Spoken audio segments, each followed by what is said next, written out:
Ang pagiging mabuti tao ay hindi lang ito simpleng ugali, isa itong bagay na kayang magbigay ng liwanag sa buhay ng iba. Pero minsan, aminin man natin sa hindi, kahit gaano pa kaganda ang intensyon mo, may mga taong hindi ito na-appreciate.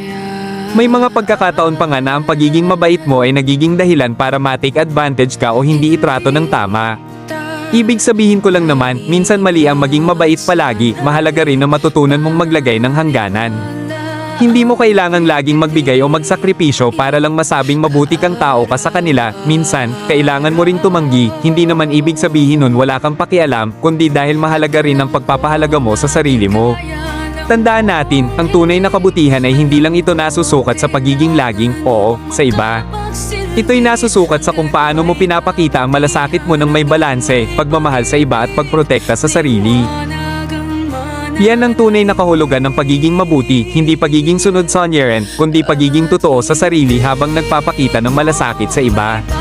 Isinulat ito ni Mark Angelo Polvo Rosa Peña na taos pusong umaasang may napulot kayong aral at pagninilay mula sa kanyang likha. Maraming salamat sa iyong pakikinig, sana ay nakatulong ito at naging inspirasyon kahit kaunti. Pero